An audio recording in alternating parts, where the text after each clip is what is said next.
Olá, eu sou o Luiz. Não, eu não sou a Pantera Cor-de-Rosa, eu tô assim porque eu trabalhei sábado no sol. E este é o canal Mão no Livro. Voltei aqui para conversar com vocês, finalmente, e falar as minhas impressões e a resenha. Este livro do Proust, imenso, tô só no comecinho, Em Busca do Tempo Ter Perdido, li o primeiro volume, O Caminho de Swan. E vamos lá, falar sobre as impressões do livro. Fui atrás do Marcel Proust para entender, eu vou falar Proust, tá? Eu fui atrás para entender quem era esse autor. Ele nasceu em 1871, morreu em 1922, ele era uma criança asmática, morreu vítima de problemas respiratórios, teve uma empregada, governanta que tomou conta dele nos últimos anos e talvez seja a pessoa mais habilitada para falar sobre o Marcel Proust depois dele mesmo. E eu confesso para vocês que eu tive que parar no meio, não foi um livro que me arrebatou, eu tive de parar no meio para assistir um documentário, ler algumas coisas para dar seguimento à obra. Eu vou explicar por quê para vocês. Para alguns críticos, ele é considerado como talvez o grande autor, não é nenhum, é o grande autor do século XX. Ele nasceu também no seio de uma família burguesa, assim, a mãe tinha muita grana, era uma mulher muito inteligente, culta, falava várias línguas, o pai era médico, professor da faculdade de medicina, ele tinha um irmão que ele tinha uma relação meio de rusga, assim, e ele acaba... O livro é muito baseado na vida dele, alguns falam que é alter ego, se não o próprio Proust, não é? Muitos outros falam que não é o Proust, de forma alguma, mas é muito parecido com a vida dele para quem assistiu um documentário como eu assisti. E ele não colocou o irmão no livro, o herói do livro é um filho único. É um livro basicamente de memórias e da memória. Como a memória pode às vezes nos enganar, não é? E como ela, às vezes, como a gente remonta as memórias, como a gente tem acesso à memória. Música é perfume, por exemplo, se você ouve uma música ou um perfume, você sente assim, e aí isso te remonta a um monte de... até o sentimento que você teve, e a sensação e a emoção quando você estava naquela ocasião. Então é um livro que vai tratar sobre isso, a vida muito banal e fútil da aristocracia francesa, com muita grana. Isso é interessante porque você vai ver a personalidade desses personagens, ele traça um perfil psicológico perfeito, você conhece aquela personagem de cabo a rabo, de como ele da maneira como ele trata ela e como ele fala ela. Evidentemente ele é muito verborrágico, ele fala, sentenças são imensas, e às vezes encontrar o verbo principal numa frase do Proust é muito difícil, viu? Isso foi o que me fez parar e estudar um pouco. Uma curiosidade é que assim, o Proust, sendo homossexual, teve um grande amante, alguém que ele se apaixonou muito, que foi o Agustin Lee. O Agustin Lee, ele era um piloto de avião e ele morreu num trágico acidente. O Proust chegou a pedir para que ele não fosse atrás, enfim, andar de avião naquela ocasião, ofereceu um Rolls Royce para ele e ele não aceitou, foi e acabou morrendo nesse acidente. E no livro tem passagens, né, ao longo da obra que ele, para a grande paixão do herói, oferece um Rolls Royce, ou fala sobre um Rolls Royce, um iate que poderia oferecer para ela ou não. Então tem muito paralelo na vida. Tem um cara que escreveu um artigo que ele faz uma comparação que todos os nomes das personagens femininas que o Marcel do livro se relaciona podem ter uma versão masculina, né? Gilberto, essas coisas. Assim, naquela época, Paris era o centro da intelectualidade, né? Um dos centros. Me lembrou, sabe quando essa de Queiroz escreveu A Cidade e as Serras? A personagem do livro, ela vivia em Paris, né? Com aquela alta tecnologia, o conhecimento de música, a arte. Isso era muito importante para eles, então...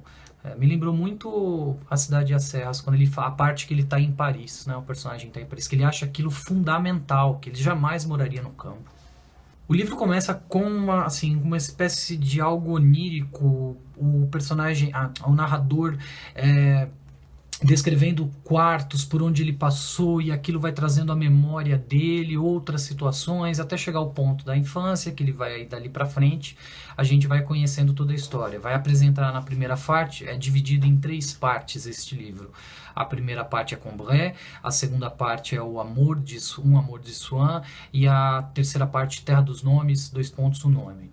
Na primeira parte, então, a gente vai conhecer a infância dele, as relações com a família, a relação que ele tem com os avós. A avó é meio loucona, toma banho na chuva, as tias são meio mexeriqueiras, fazem picuinha uma com a outra.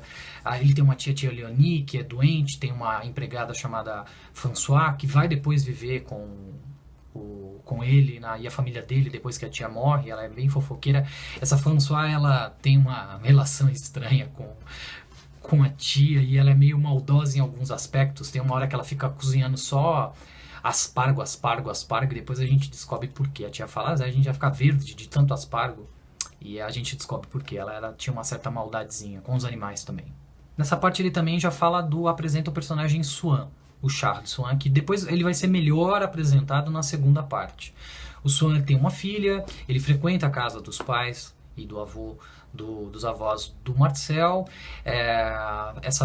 Eles recebem eles em alguns jantares. Eles não topam muito o Swan, assim, porque o Swan tem a mulher dele, Odette, ela era tinha um passado meio obscuro, que a gente descobre, na verdade, que ela era uma cortesã, uma mulher sustentada por homens. E na segunda parte é que a gente vai, através das dezenas de jantares que aquela família dos Verdurin faziam e recebiam o Swan. Foi lá que ele começa a sua paixonite pela Odette, que depois vira um grande amor. Olha eu dando uma de Proust aqui, perdendo o fio da meada. E nessa segunda parte, assim, o começo não é muito interessante, não, porque a descrição é um pouco chata, às vezes, assim. Eu não gosto muito de alta sociedade, não sei. Eu prefiro, igual o Machado, aos subúrbios. As histórias suburbanas, às vezes, são mais interessantes. Mas, dentre esse excesso de descrição, uma descrição da paisagem poética, que às vezes poderia cansar, ele vem com alguma frase interessante, algo que te arrebata, assim. Então, ele traça um perfil psicológico dos personagens, assim, de uma forma magistral. É incrível, assim. Eu considerei, assim, o Swan é um personagem, ele não é amoral, mas ele não tem um caráter forte. Ele vai se apaixonar realmente, o grande amor vai se tornar um amor tão platônico que ficou obsessivo, ele fica ciumento pela Odette, diante da recusa. Com um dia que ele chega e ela não tá lá, ele fala, porra, mas o que será que aconteceu? Ela tá com outro. E aí, já ouvi essa frase, acho que foi Lacan, não foi? Um ego, quando encontra um ego superior a ele, declara amor. A gente se apaixona por alguém que gosta mais dele mesmo do que da gente, mais ou menos isso. Então, ele não tinha um caráter muito forte, ele era muito preocupado com o que os outros iriam dizer. A família Verdurin também, né? Tem uma parte aqui que eu anotei, até escrevi no meu caderninho aqui, que ele fala sobre o Swan. Da mesma forma que não é um homem inteligente que outro homem terá medo de parecer tolo, não é da parte de um grão-senhor que um elegante receará não ver reconhecida sua elegância, mas da parte de um rústico. Ou seja, sem caráter, né? O cara era fraquinho, estava mais preocupado se os pobres... Ele se relacionava com mulheres gordinhas, feinhas, da baixa sociedade. Talvez justamente por isso.